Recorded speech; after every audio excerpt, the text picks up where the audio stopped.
بسم اللہ الرحمن الرحیم۔ السلام علیکم بہنوں، بھائیوں اور دوستوں اور بزرگوں۔ آج ہم اسلامی ویڈیو میں ہم معروف سیرت الجنان سے ماخوذ تفسیر سورہ انعام کی آیت نمبر 19 کی تفسیر بیان کر رہے ہیں۔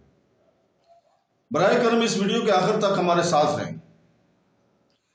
قرآن پاک اس رب العالمین کا بے مثال کلام ہے جو واحد معبود، واحد خالق اور پوری کائنات کا حقیقی رب ہے۔ اللہ تعالیٰ نے یہ کلام حضور پاک صلی اللہ علیہ وسلم پر نازل فرمایا۔ بابرکت وحی کا آغاز رمضان کے مقدس مہینے میں ہوا۔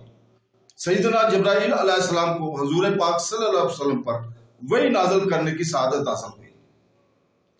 کچھ بابرکت آیات آپ کو براہ راست عطا کی گئی۔ حالات و واقعات کے لحاظ سے سب سے فصیح زبان عربی زبان میں تقریباً 23 سال کے عرصے میں وحی الہی کا نزول ہوا۔ سورہ انعام روایت ہے کہ حضور پاک صلی اللہ علیہ وسلم کے پر ایک ہی دفعہ یکمشت نازل ہوئی جب وہ اپنی اونٹنی کے اوپر سفر کر رہے تھے۔ تو دوستو، سورہ انعام قرآن مجید کی 6ٹھی سورہ ہے جس میں 165 آیات ہیں۔ قرآن مجید میں الفاتحہ، بقرہ، آل عمران، آل نساء اور المائدہ کے بعد ترتیب سے آنے والی یہ سورہ واضح موضوعات پر مرکوز ہے۔ رکوع کی تعداد 20 ہے، آیات کی تعداد 165 ہے۔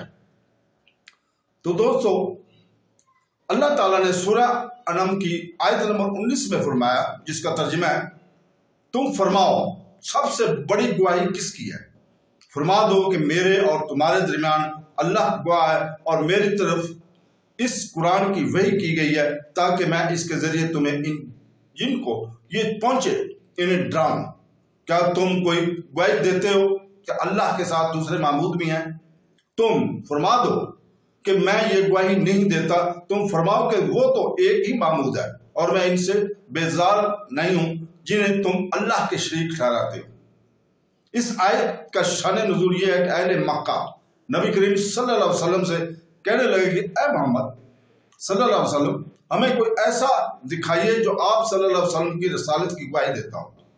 اس پر یہ آیت کریمہ نازل ہوئی جس میں فرمایا گیا کہ اللہ ذوالجلال میرا گواہ ہے اور سب سے بڑا گواہ وہی ہے۔ نبی کریم صلی اللہ علیہ وسلم کی گواہی دینا سنتے خدا ہے۔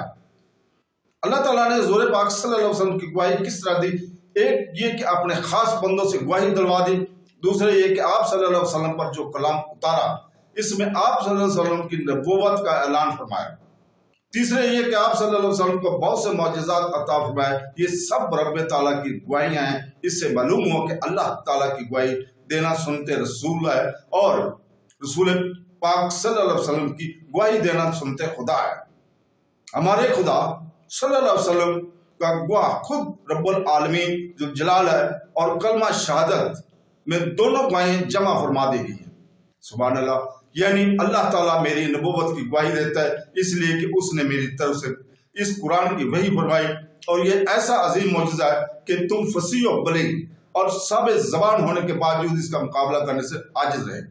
اس سے ثابت ہوا کہ قرآن پاک عاجز کرنے والوں کا ہے، اور جب یہ عاجز کرنے والا ہے تو اس کتاب کو مجھ پر نازل ہونا اللہ تعالیٰ کی طرف سے میرے رسول ہونے کی یقینی شہادت ہے۔ اللہ تعالیٰ کے اس فرمان سے یہی مراد ہے، یعنی میری طرف اس قرآن کی وحی فرمائی گی تاکہ میں اس کے ذریعے تمہیں اللہ تعالیٰ کے حکم کی مخالفت کرنے سے ڈراؤں۔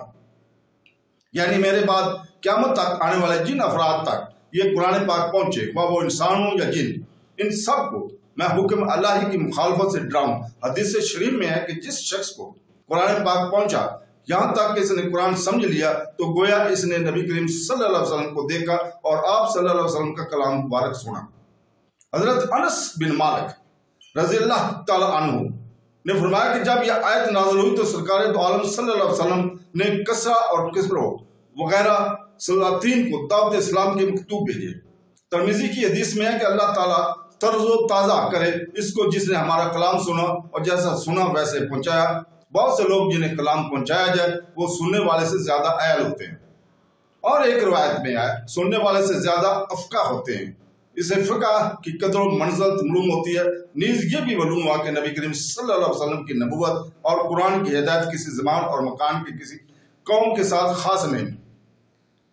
تو دوستو، اللہ تعالی ہمیں قرآن پاک پڑھنے، اس کے اوپر عمل کرنے کی توفیق عطا فرمائے۔ آمین ثم آمین۔ اللہ حافظ۔